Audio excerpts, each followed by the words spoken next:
website. Members of the public were invited to submit comments to the board in advance of today's meeting via email and phone call, and I am not aware of any public comments, Mr. Chairman, that have been submitted. So before we begin today's meeting, just to review a few housekeeping rules, which are important for the orderly conduct of our meeting. First, we ask that all participants remain on mute until our chairman calls on you to provide input. And just a reminder for multitasking, mute with our computers or in our phones as well. After speaking, please remember to go back on mute. Please identify yourself when speaking or providing a motion or a second. And then an item I need to beg your forgiveness on is that because the electronic meeting and the requirements of the Code of Virginia, any votes that we take today must be roll call votes. Mr. Chairman, Ms. Kelly Arledge from our staff will act as our clerk today and will conduct and call all roll call votes on an as-needed basis. So on behalf of our staff, thank you for joining us today and for your cooperation and your work on behalf of our community. Mr. Chairman, back to you, sir. And thank you. I'd like to welcome our new mayors, Mike Duman of Suffolk, Mayor Gordon Helsel of Poquoson, and I don't see him, but Mayor Glover from Portsmouth. And I don't know if we, again, because we don't have enough, don't have a quorum, I'm not sure if we can do the approval of the agenda, but I guess we can go to maybe your executive director report, Mr. Crum. Yes, sir. Thank you, Mr. Chairman. So included in your agenda is my monthly executive director's report. Mr. Mayor, I just wanted to touch on a couple items related to that report. First, I'd like to do an introduction. And Pavithra, if you could go ahead and confirm your attendance, that will pop you up on the screen for us. Bobby Dyer is here. Thank you, Mr. Mayor. Pavithra?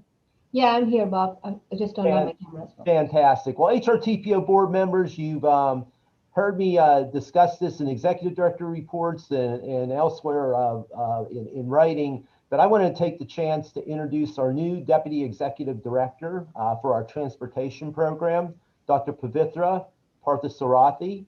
Pavithra comes to us from the Puget Regional Council, and we were really excited to bring her back to the East Coast.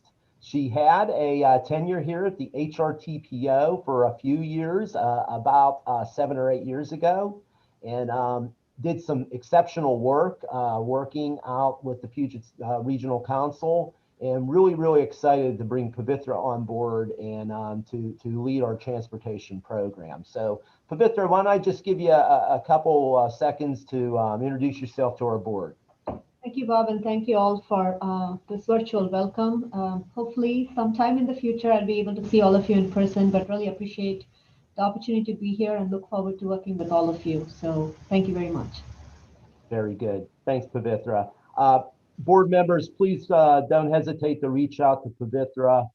She's already started reaching out to a lot of partners. I know William and some of the transit people have already heard from her. But we're really excited and hope you can get to know her soon.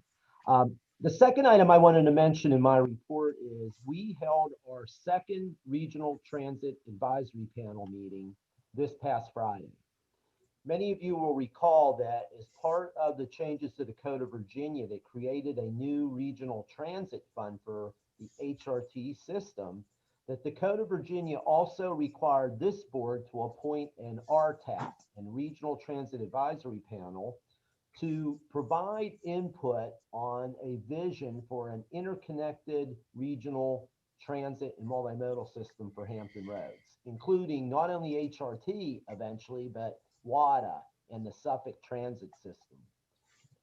In July, you appointed a very strong board panel of about 65 members. It includes everybody from major employers to major retail centers to colleges and universities and special community stakeholder groups, etc., that met the requirements of the Code of Virginia.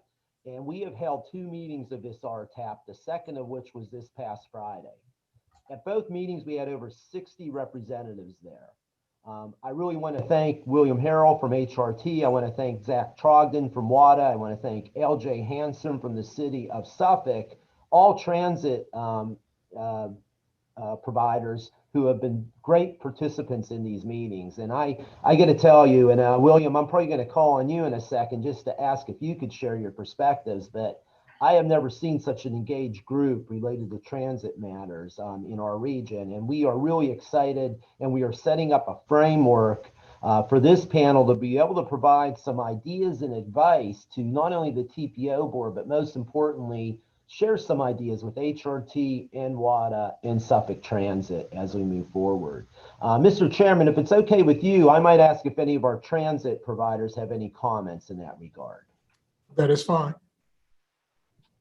Bob, I'll go ahead and jump in. I just want to echo your comments. It's a very engaged group, a very diverse group, and certainly some of the challenges that transit's properties across the region have struggled with is, having a group of informed individuals to advocate when they're in agreement with various policy issues. So I do think it is a great group. They decided at the last meeting to break out into sub areas because of the size of the group.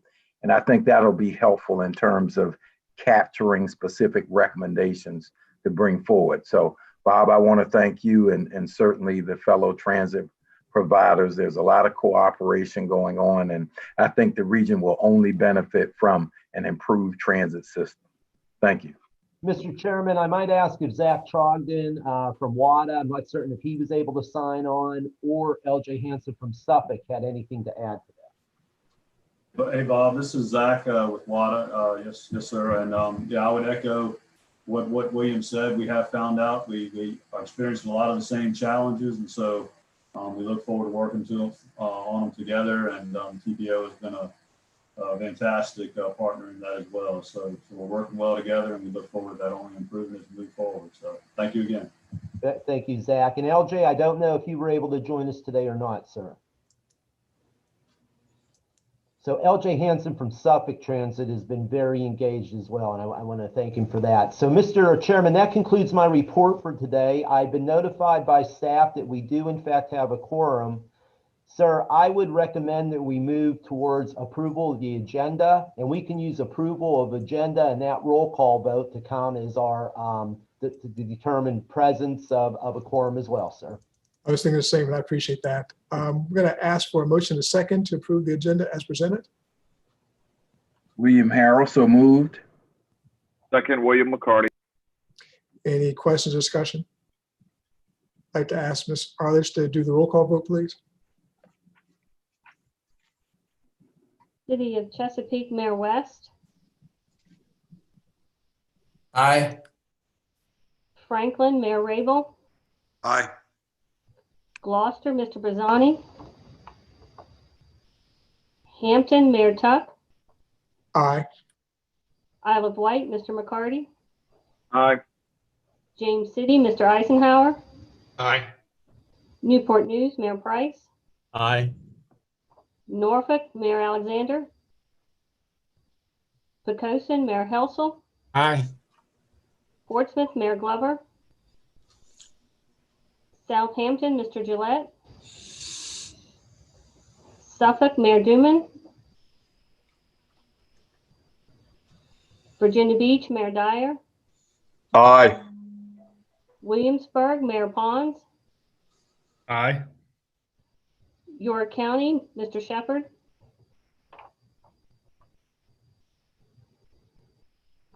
HRT, Mr. Harrell. Aye. WADA, Mr. Trogdon.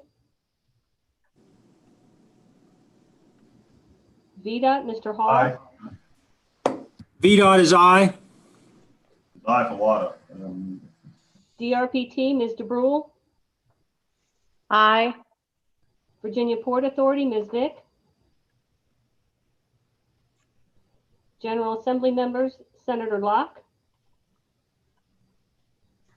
Senator Spruill. Delegate Heretic. Delegate Ward. Aye. Mr. Chairman, I believe I see Mayor Duman from Suffolk, perhaps a technical difficulty, but Mayor Duman, can we have your affirmative vote, sir? Aye. Thank you, sir. Mr. Mulhaley, does the motion carry? Motion carries. Very Thank good. you. Back to you, Mr. Chair. Okay, we've already had the executive director report, so now item number 4, public comments. We have no public comments that were received as of 48 hours before the meeting, and there were no public comments in November. Now, item number 5. Mr. Director, would you please introduce that one? Yes, so I think everybody is aware that one of the major responsibilities of the Hampton Roads TPO is the preparation and maintenance of our long-range transportation plan. You have heard from our project manager on this and one of our principals, Dale Stith, several reports over the past half year on the progress that we've been making to update that long-range transportation plan. In short, this plan identifies our needed transportation projects, looks at how much money we can reasonably expect, looking out over a 25-year period to finance those projects, and begins to prioritize those projects for implementation. Mr. Chairman, I would recommend that we turn this over to Dale Stith. Logan, if you could please give Dale the ability to share screen. And Dale is going to walk you through this project today and ask for an action at the conclusion. This action is just the beginning of the process. It is not the end, but it is an important step in our process to move forward. So Dale, I'll turn it over to you. Thank you, Bob, for that introduction. Hopefully everyone can see my slides. Okay, yes, Dale. Yes, it's appearing well. Thank you. Thank you very much. So as Bob has mentioned, HRTPO staff has completed the evaluation of candidate projects being considered for our 2045 long-range transportation plan using our regional scenario planning framework and our updated project prioritization tool, which prioritizes projects based on technical merits and regional benefits. We will be asking for a recommended action at the conclusion of this presentation. So some background slides for some of our newer members. Our long-range transportation plan, or LRTP, is the blueprint for the region's transportation future, and it identifies all regionally significant transportation projects. The LRTP has a planning horizon of 20 years, and it is updated every 5 years in order to reflect changing conditions, such as changes in regional priorities, population and employment forecasts, economic change, and anticipated travel demand. Long-range transportation plans must be fiscally constrained, and that we must demonstrate how we will fund the projects contained within the plan, within that planning horizon. So essentially, the graphic on the right shows that the long-range transportation plan is a subset of our transportation vision for the region because it is fiscally constrained. And the last thing I'd like to note on this slide is that in order to receive federal and state funding sources, regionally significant projects must be consistent with the regional long-range transportation plan. So as Bob has mentioned in the introduction, we have been working on updating our long-range transportation plan to the horizon year of 2045 for the past 5 years, working very closely with regional stakeholders and the public. We're nearing the end of this process, working fast and furious to have the 2045 LRTP updated by our due date of June 2021. So we document our long-range transportation plan through a series of reports. The board has already approved 4 of these reports shown on the left in this graphic, and then today we are presenting the 5th in the series, which is the documentation of our prioritization evaluation of the candidate projects. So we are applying exploratory scenario planning, and basically what that means is we recognize that when we're trying to plan 20 to 25 years out, there's a lot of unknown in the future. So we are using exploratory scenario planning as a way to address and really embrace this uncertainty, such as changes in technological advances, changing regional values, etc. So essentially what we're doing is, in addition to our traditional baseline, we are also evaluating 3 greater growth scenarios. Dale, may I interrupt you a second? My apologies, Dale. Sure. This is Bob. Can I ask board members to please go on mute? We have a few that are not, and it creates background noise. So I apologize for that. Thank you so much, Dale. My apologies, Dale. No, thank you, Bob. So with the scenario planning, we have evaluated all of our candidate projects across all 4 of these scenarios, and this was so that we could identify the most robust projects for our region. So in terms of evaluating the candidate projects themselves, we do use our project prioritization tool. This prioritization tool has been used in our past 2 LRTP cycles. It was also used to identify our current highway regional priority projects. The way our prioritization tool is structured is it's categorized into 3 scoring components. Project utility, which looks at the ability to solve a transportation problem, economic vitality, which is the potential for economic gain, and project viability, which looks at project readiness and project compatibility. And with this prioritization tool and with our revenue forecast, we are able to select those top projects to include in a long-range transportation plan. So for our 2045 LRTP, we had 282 candidate projects that were submitted by your staff and by the public. We merged and combined some of these projects. We also identified committed projects. So we ended up scoring just over 250 projects. If we totaled up the cost estimates for all these projects, it would be about $70 billion.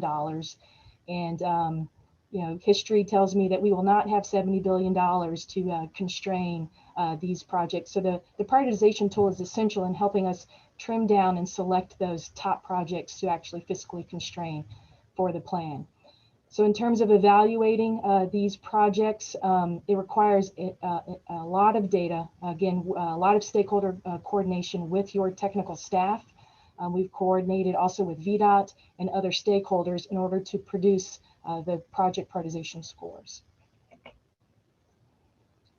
So as I just mentioned, one of the first steps we did was to identify committed projects. Committed projects are defined as projects that are either under construction or they are fully funded for construction in VDOT's 6-year improvement program or HRTAC's 6-year plan. So these projects, by definition, since they are committed, are automatically included in our long-range transportation plan and thus do not have a prioritization score. So all the scores are contained in the project evaluation and prioritization report that was part of your agenda item. In this report, you'll find a lot of background on the prioritization process, also background on our scenario planning and how that was incorporated into our prioritization process. Each score by project category is included in the report. So you'll see the scores for bridges and tunnels. The highest scoring projects, we've also included 1-page summaries to highlight these high scoring projects. And again, these scores are separated out by transportation mode. So there's different tables for transit and active transportation projects. In this report for the technical staff, we also have the documentation and description of calculations for how we produced these scores. So there's pages and pages of this documentation for the calculations. This slide here just shows how the scores are organized. For project utility, economic vitality, and project viability, these components are each worth 100 points. So that means that a project's total score, the maximum is 300 points. So projects, again, are organized by project category. They are ranked by total score, and then further organized by roadway system in terms of interstate, primary, and urban. In terms of the color coding, a darker shade color means that that project was in the top 5, a top 5 scoring project in that category. So for example, on this slide, project 664, Monitor Merrimack Bridge Tunnel, was the highest scoring interstate bridge project overall with a score of 206. It was also one of the highest scoring project utility, economic vitality, and project viability projects. If you look under primary, Mills-Godwin Bridge was the highest scoring primary bridge project and one of the highest scoring projects overall with a total score of 118. And then it was also one of the highest scoring economic vitality projects. So we did work very closely with your staff and also had a public review of the data inputs and the draft scores. I have a listing of the committees that we reached out to. That includes the LRTP subcommittee, which is the subcommittee that oversees the development of our long-range transportation plan, TTAC, FTAC, the Community Advisory Committee, Active Transportation Subcommittee, Regional Transit Coordination Working Group, and again with the public. We did receive feedback from all of these stakeholders, and that feedback has been addressed. TTAC does recommend HRTPO board approval of both the scores and the associated prioritization report. In terms of public comments, we did receive a public comment from Southern Environmental Law Center. I've summarized their comment on this slide. Southern Environmental Law Center does support advancing transit and rail in the region, so they were happy to see some of those projects in our plan. They also acknowledge that the HRTPO and localities have taken some noteworthy steps in promoting climate resilience. We did incorporate some resiliency measures in our project prioritization tool. They also did note some exceptions with some candidate projects listed here on this slide. We did forward their comments to the relevant localities and also to VDOT to give those stakeholders an opportunity to review the comments and also respond. Virginia Beach did respond to Southern Environmental Law Center's public comments, and both the public comments and Virginia Beach's response are documented in the prioritization report. So in terms of next steps, we will be working on fiscal constraint. We actually start that this week with your technical staff.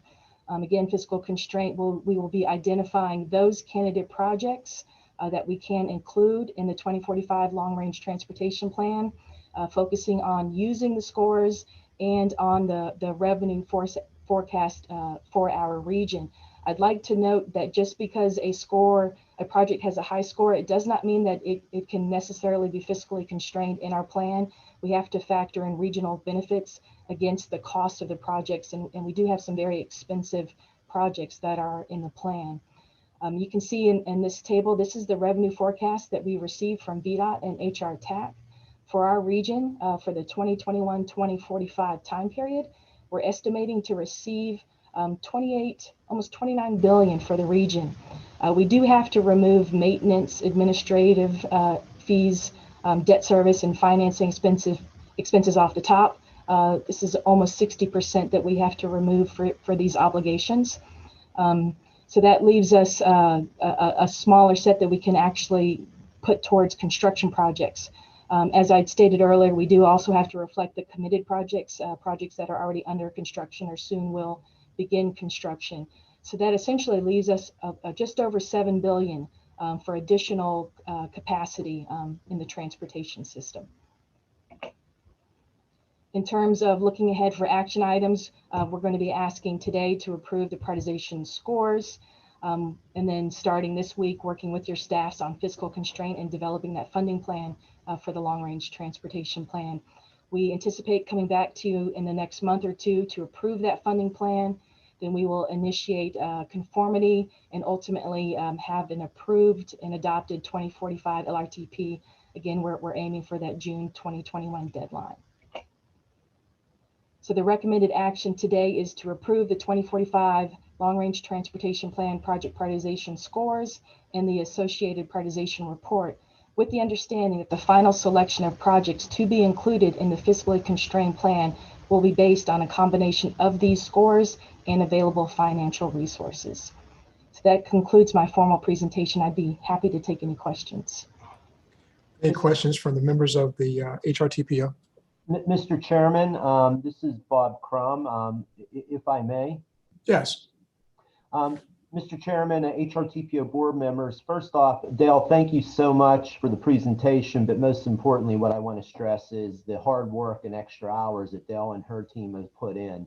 I really appreciate her efforts to organize all of this information. Dale, what I'd like to do is just supplement some of your comments by giving some of our board members a little bit of an indication of some of the things that we're going to need to think about over the coming months, specific to a few projects. As Dale indicated, what you're about to endorse today, if you agree with our recommendation, is technical scores. But what needs to happen next is we need to take the available money and then see what we can afford. And what that means is that not always, obviously there's some projects that score very highly, we just can't afford.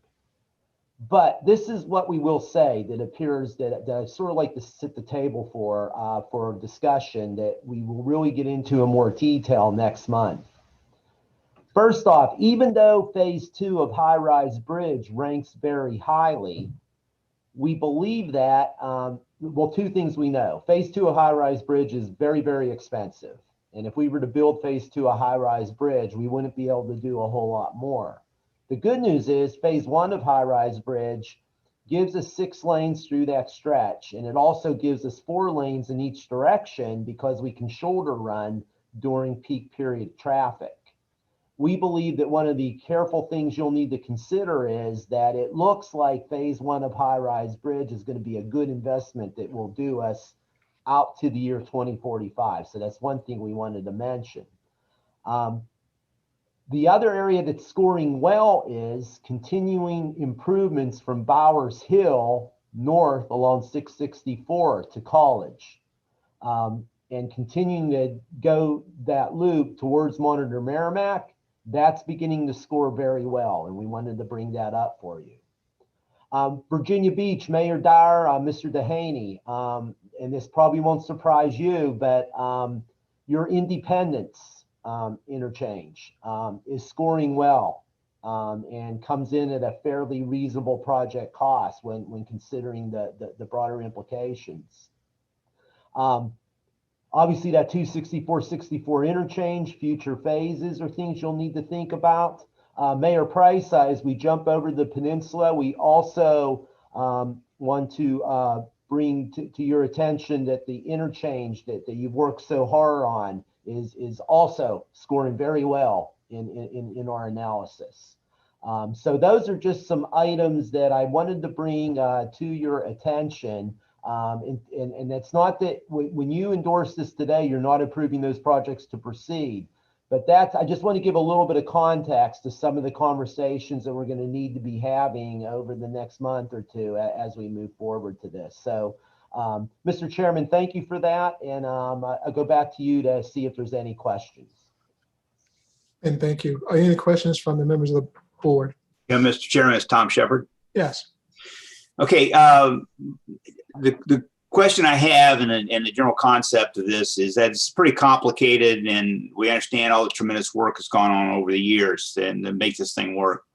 And there's been a lot of struggle over the years for various projects that have been put into the program. Some of them are whoppers, some of them are not so big. Okay. So Bob, a question I have for you, and I'm not asking for specifics in terms of the projects themselves, but how will you, prior to it coming to this board for final approval, notify the municipalities of projects that were in the previous or the current long-range plan that may have fallen out? So, Mr. Chairman, Mr. Shepard, if I may, Mr. Shepard, is a very important question. And Dale, that will be part of your continuing conversations, not only with your Transportation Technical Advisory Committee, but Dale, I believe also with your subcommittee that is leading the Long Range Transportation Plan, both of which include staff from the local governments. Dale, would you mind providing additional context for Mr. Shepard? Yes, that's exactly right. Your technical staff that sits on these two committees, the LRTP subcommittee and the Transportation Technical Advisory Committee, will be very aware as we're making those decisions of what we can actually fiscally constrain in the 2045. And the only projects that automatically will roll over from our current 2040 are those committed projects. Everything else, it's starting, from zero. So our first meeting with them is Friday. And that's to look at our highway regional priority projects and what we can fiscally constrain in terms of those big mega projects. So your technical staff will know on Friday what that draft recommendation is in terms of what will continue from 2040 into the 2045, what's new and what didn't make it. Can you give us some idea, and I'm thinking percentage wise, so we can have a feel for how all this planning is playing out, as to a percentage of the fiscally constrained planning that will go towards locally specific projects? I can probably give you like a dollar amount. Okay, that'll work. So for about the 7 billion that we have for the region, a little over 2 billion is HR TAC. So that's only going to be dedicated to those HRTF mega projects. Then we have the high priority smart scale funding pot, which in the past was used for the mega projects as well. That's another billion. So the remaining, just under 4 billion, I think, is the remaining that would be used for other projects, other roadway projects, transit, and active transportation. We do take a percentage right off the top for transit. Off the top of my head, I hate to throw out a number, but it's basically a 60-40 split of certain transportation funds. But to give you a raw number, and don't hold me to it, I would say we would have about 2.5 billion maybe for non-regional priority projects for roadways. Okay, thank you very much, Mr. Chairman. Any other questions or comments? Hearing none, I'd like to ask for a motion and a second to approve item number 5, and please state your name for the motion as well as for the second. Mayor Price, move adoption. Second, Shepherd. Ask for a roll call vote. Or ask for any more any discussion. Okay, can you ask for the vote, please? Ms. Arledge? Chesapeake, Mayor West. Aye. Franklin, Mayor Rabel. Aye. Gloucester, Mr. Bazzani. Hampton, Mayor Tuck. Aye. Isle of Wight, Mr. McCarty. Aye. James City, Mr. Eisenhower. Aye. Newport News, Mayor Price. Aye. Norfolk, Mayor Alexander. Poquoson, Mayor Helsel. Aye. Portsmouth, Mayor Glover. Southampton, Mr. Gillette. Suffolk, Mayor Duman. Aye. Virginia Beach, Mayor Dyer. Aye. Williamsburg, Mayor Pons. Aye. York, Mr. Shepherd. Aye. HRT, Mr. Harrell. Aye. WADA, Mr. Trogdon. Aye. VDOT, Mr. Hall. Aye. DRPT, Ms. DeBrule. Aye. Virginia Port Authority, Ms. Vick. General Assembly, Senator Locke. Ms. Arledge, may I pause a second? I do see Ms. Vick, and I want to be certain we captured her vote correctly.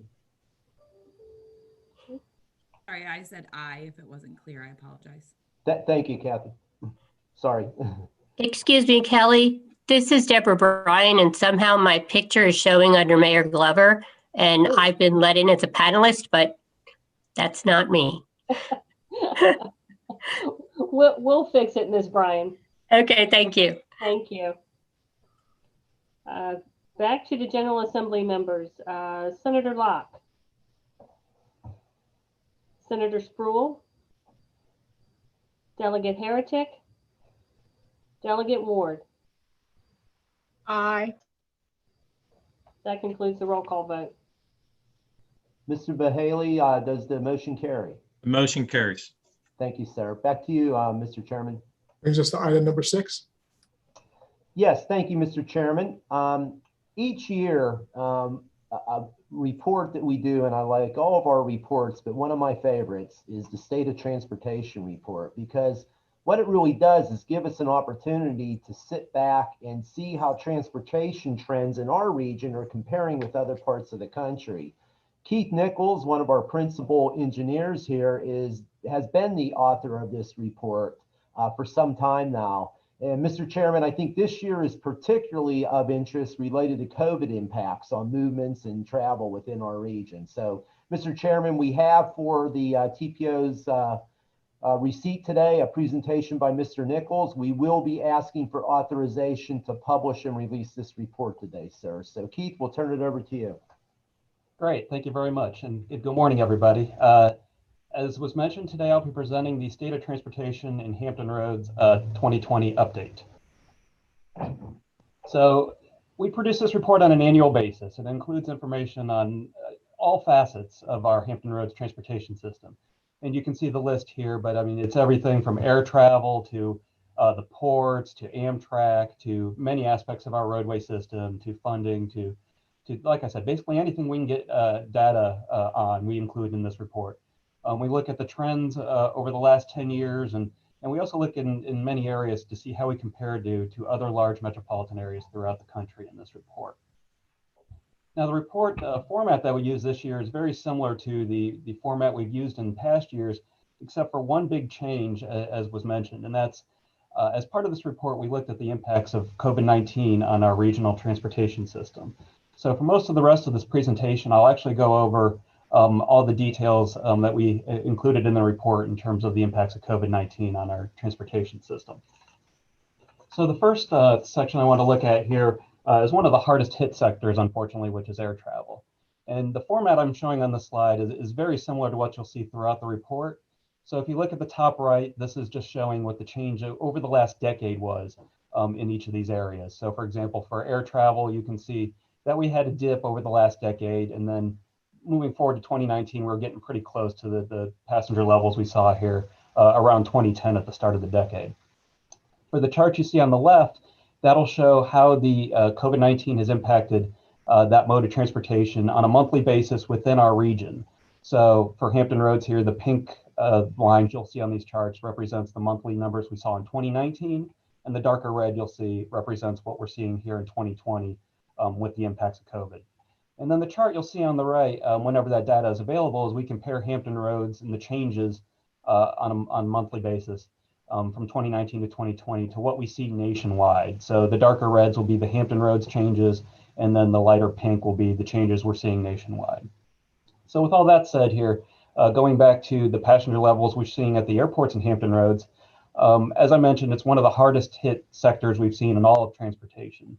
If you go to the peak of the pandemic here, back in April, the passenger levels we saw at Norfolk International and Newport News Williamsburg International were down about 94% from the levels we saw in April of 2019. The passenger levels did rebound somewhat, especially through late spring and early summer, and then kind of leveled off here as we got later in summer and into fall. But once you get to September, October, we're still seeing passenger levels down about 56% in Hampton Roads compared to the levels we saw the previous year. Interesting, though, is despite this big drop in Hampton Roads, the passenger levels we've seen here actually have not been hit as hard as we've seen throughout the rest of the country. At the peak of the pandemic, for example, nationwide passenger levels were down about 96%, and even moving forward to September, they were still down 63%. So, like I said, even though we're down 56%, it is not quite as bad as we're seeing throughout the rest of the country. The next thing I wanted to look at was what we call capacity of the air travel system. And this is measured in something called seat miles. So just to give an example, let's say there's a flight that's scheduled to go from Norfolk International to Washington, D.C., and it has 100 seats on it. So that distance is roughly 200 miles from Norfolk to Washington, D.C. So if you multiply those 100 seats by 200 miles, you get 20,000 seat miles. So that's how you generally measure the capacity of your airports. So if you look at the peak of the pandemic here in Hampton Roads in the April to May timeframe, our capacity was down about 72% from the year before, but that did rebound quite a bit. And so you get to September and it was down about 48%. So airlines are increasing the number of flights and increasing the size of planes that are leaving the airport here in Hampton Roads. What we're seeing in Hampton Roads, though, actually is very similar to what we're seeing across the country. So at the peak of the pandemic, when Hampton Roads had their capacity down 72%, it was 73% throughout the country. Same in September, 48% in Hampton Roads, it's 49% in the US. So the trends here in terms of reductions in flights has been very similar to what we've seen throughout the country. Next, I wanted to look at the ports. Unfortunately, the Port of Virginia was not impacted anywhere near as much as a lot of the other aspects of transportation we've seen in our region. So at the peak of the pandemic in May, the volumes handled by the Port of Virginia were down about 22%. But throughout the late summer and throughout the fall, we're actually seeing an increase now in the cargo handled by the port over the same period in 2019. So really at this point, there is no impact of COVID on the volumes we see going in and out of our port. It's also very similar to what we're seeing throughout the remaining East Coast ports. Their decreases at the height of the pandemic were not quite as much as we saw in Hampton Roads, and their increases have been a little higher moving into the fall than we've seen at the Port of Virginia, but it's a pretty similar story we're seeing, that the port industry and freight movement in general has rebounded completely from the impacts of COVID-19. Moving on to rail travel and Amtrak, the story here is very similar to what we saw with air travel. At the height of the pandemic, we've seen a 94% decrease in ridership at Amtrak stations in our region, and that has rebounded up to about 45% decrease in ridership on Amtrak by the time you move into September. Interesting though, our Amtrak ridership has not been hit anywhere near as badly as it has nationwide. If you look at September 2020, it's still down almost some 75%, 76% throughout the country. Whereas in Hampton Roads, I said it's down about 45%. So Amtrak ridership has rebounded here much more quickly than we've seen across the country. Next, we looked at roadway volumes and roadway travel in our region. And we based this analysis on about 80 continuous count stations throughout our region. So at these locations, traffic volumes are counted for every second throughout the year. So we can take this data and look at really in depth what the changes in roadway travel have been. When we look at the height of the pandemic in April, the amount of roadway travel in our region was down about 39%. But that really quickly rebounded as we've got into late spring and then throughout the summer. By the time we got to early summer, it was back within about 10% of what we saw the previous year, and moved forward to the fall in the September, October timeframe. Our roadway volumes actually are only down about 7% right now in 2020 versus what we saw back in 2019. This is also similar to what we're seeing nationwide. The decrease at the height of the pandemic was almost exactly the same when you look nationwide travel versus Hampton Roads. And even moving into the fall, it's very similar with roadway travel being down about 9% across the country versus 7% here in our region. We did want to also look at peak hours. So we know what it is over the course of the day, but how are the AM peak periods and PM peak periods when most of the congestion is occurring?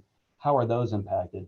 And looking at the data, while PM travel from 4 to 5 p.m. during the day has rebounded almost as much as the daily volumes have, we're still not seeing quite that same rebound during the AM peak hour, which is 7 a.m. to 8 a.m.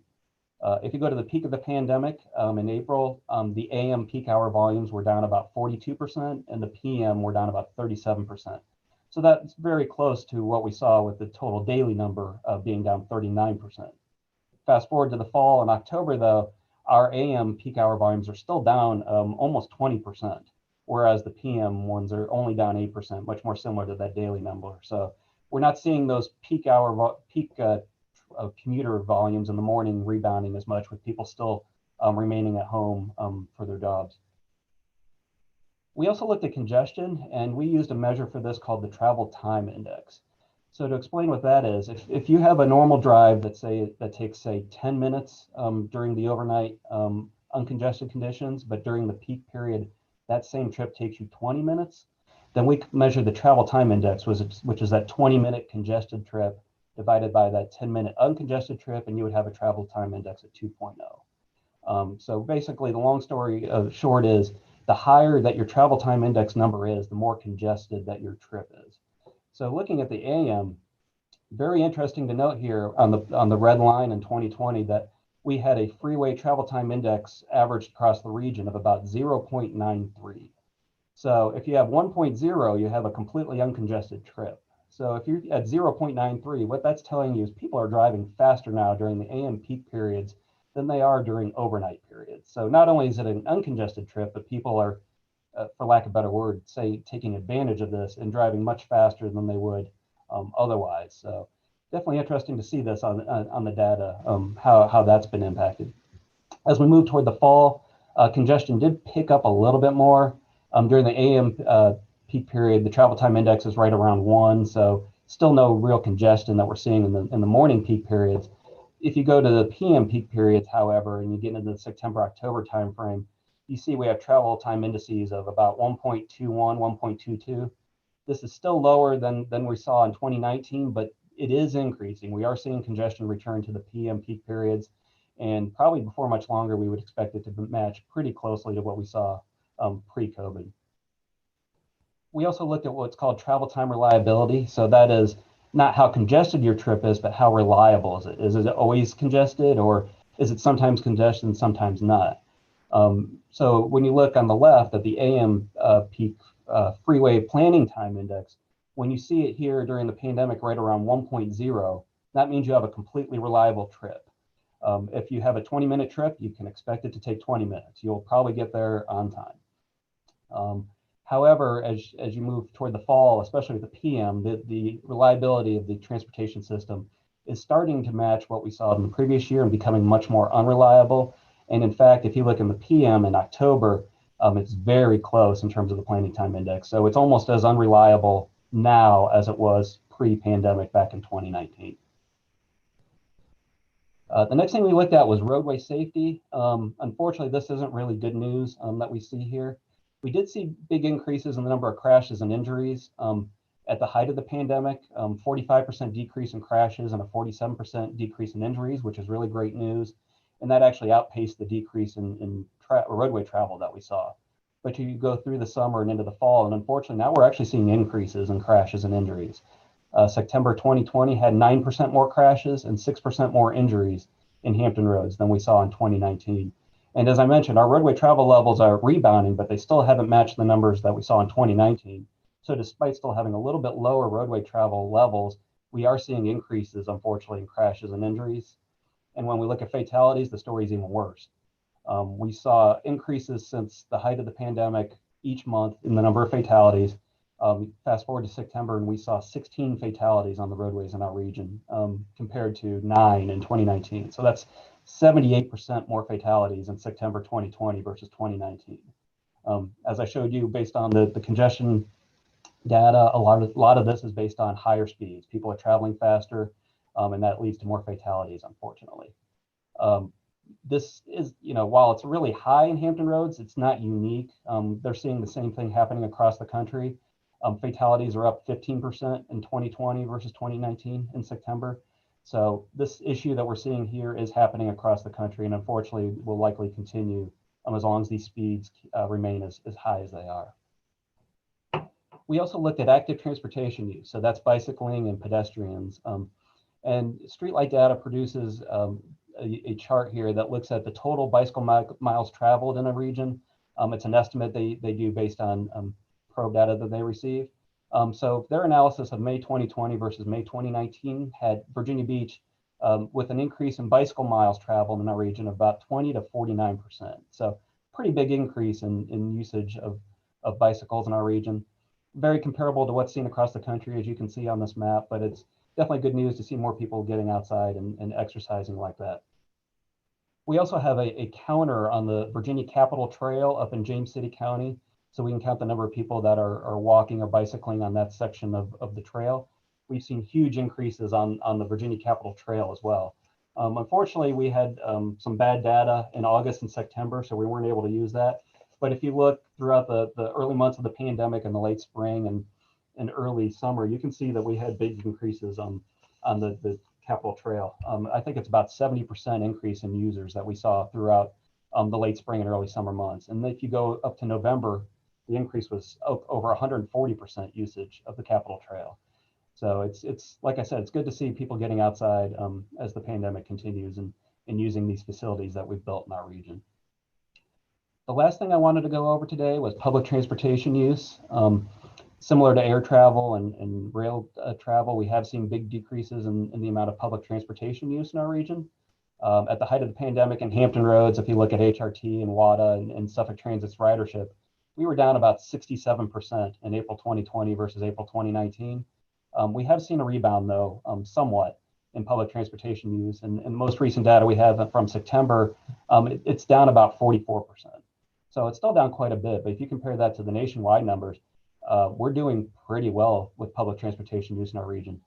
April 2020 versus 2019 nationwide, we saw an 80% decrease in transit usage. Even moving forward to September, it's still down 61% nationwide. So the 44% decrease we're seeing in Hampton roads is much better news in terms of public transportation use than we're seeing across the country. So with that, the recommended action today is the approval of the State of Transportation and Hampton Roads 2020 report. And I'd be happy to take any questions you might have at this point. Thank you.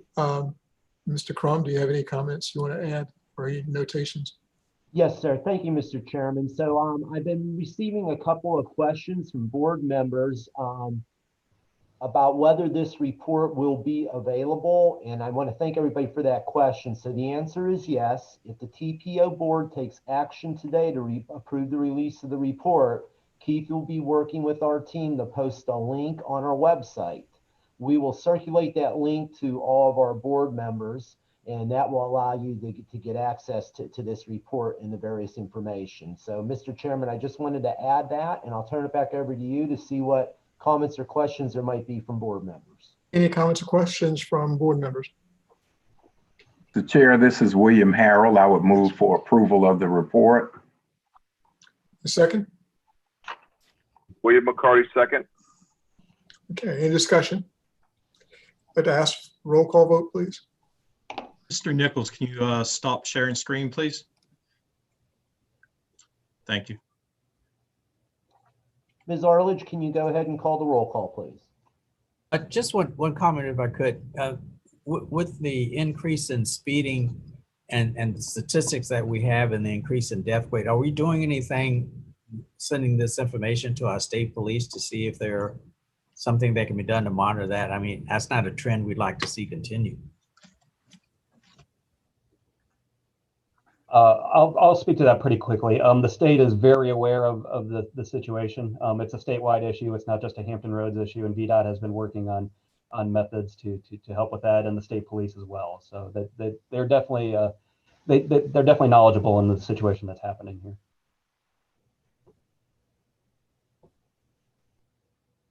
Any other questions or comments? Okay, can call the roll. Chesapeake, Mayor West. Aye. Franklin, Mayor Rabel. Aye. Gloucester, Mr. Bazzani. Hampton, Mayor Tuck. Aye. Isle of Wight, Mr. McCarty. Aye. James City, Mr. Eisenhower. Aye. Newport News, Mayor Price. Aye. Norfolk, Mayor Alexander. Poquoson, Mayor Helsel. Still on mute. Portsmouth, Mayor Glover. Southampton, Mr. Gillette. Suffolk, Mayor Duman. Aye. Virginia Beach, Mayor Dyer. Aye. Williamsburg, Mayor Pons. York, Mr. Shepherd. Aye. HRT, Mr. Harrell. Aye. WADA, Mr. Trogdon. Aye. VDOT, Mr. Hall. Aye. GRPT, Ms. DeBrule. Aye. Virginia Port Authority, Ms. Vick.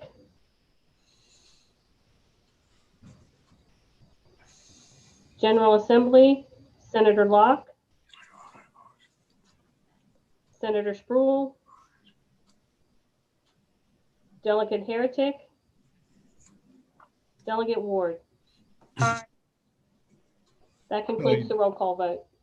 Kelly, this is Doug Pons, Mayor of Williamsburg. I did. Mr. Chairman. Thank you, sir.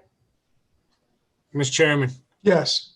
Gordon Helsel. I just wanted to make sure that I didn't mess up the vote there. I intended to vote aye. I'm not sure if I had it on mute or not, to be honest with you. You did. She's got you for yes, but either Okay. case. Thank you very much. Thank you. Mhm. All right. Item number 7 is the approval of consent items. Mr. Chairman, if Yes. I may, I'm sorry to interrupt. I noticed on the vote, Kathy Vick did vote in the affirmative, but I just wanted to point that out because it may not have been heard. That's all. Thank you. Great, appreciate that. Any other notations about the vote? Mr. Chairman, if we can just confirm with Mr. Mahaley that the motion carries. Yes. Motion carries. Thank you. Thank you, sir. Back to you, Mr. Chairman. All right. Item number 7 is the approval of consent items. I don't know if anyone has any questions or discussion on any of the items, but would like to entertain a motion and a second to approve the consent items as presented. Mayor West, I approve. Make a motion for approval of consent agenda. Jim Eisenhower, second. The vote, roll call, please. Chesapeake, Mayor West. Aye. Franklin, Mayor Rabel. Aye. Gloucester, Mr. Bazzani. Hampton, Mayor Tuck. Aye. Isle of Wight, Mr. McCarty. Aye. James City, Mr. Eisenhower. Aye. Newport News, Mayor Price. Aye. Norfolk, Mayor Alexander. Pocosin, Mayor Helsel. Aye. Portsmouth, Mayor Glover. Southampton, Mr. Gillette. Suffolk, Mayor Duman. I'd like to vote in favor, less item A. I'd like to abstain from the minutes from the November 19th, 2020 meeting since I was not present. Virginia Beach, Mayor Dyer. Aye. Williamsburg, Mayor Pons. Aye. York, Mr. Shepherd. Aye. HRT, Mr. Harrell. Aye. WADA, Mr. Trogdon. Aye. VDOT, Mr. Hall. Aye. DRPT, Mr. Brule. Aye. Virginia Port Authority, Ms. Vick. Aye. General Assembly members, Senator Locke. Senator Spruill. Delegate Heretic. Delegate Ward. Aye. That concludes the roll call. Mr. Mahaley, does the motion carry? The motion carries. Thank you. Thank you, sir. Mr. Chairman, back to you. Yes, thank you. And item number 8 is our HRTPO board 3-month tentative schedule.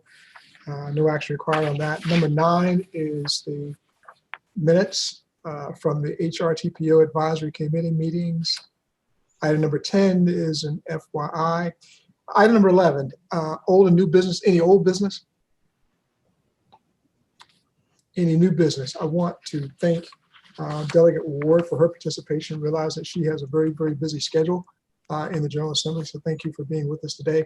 I was looking at, I guess, the minutes from our last meeting. And one of the things that stood out to me, and I hope it's not a reflection on anyone associated with the nominating committee, but, and I'm thankful that I'm chair of 2 committees, but I also think that that may be a reflection that we're not looking at everybody who can be a chair or vice chair. When I say that, I'm trying to think if in the 4 years I've been on PDC, TPO, HR TAC, if I've seen representatives from, I guess, Franklin, Isle of Wight, Southampton County, Gloucester, Pocosin as chairs or vice chairs. And I know the way we have it set up is that if you're from the peninsula, then then the opposite vice chair or chair has to be from the south side. So I just am curious about that. It was something that seems to be glaring. And again, I'm glad I promoted or have been promoted so fast in 4 years. But again, I still think there are other individuals who maybe they're saying, I don't want to participate. But I just think that we've got a deep bench and we should probably be using more of the individuals who are from our various regions. We are one region. And that's just my observation. Bobby Dyer, I'm willing to step to the plate when needed. Okay, I appreciate that. Thank you very much. There are no other items on our agenda. And so with that, we're going to be adjourned. Thank you all for participating. Thank you, Mr. Mayor. Chairman, thank you, everyone. appreciate your participation. Everybody, please be safe.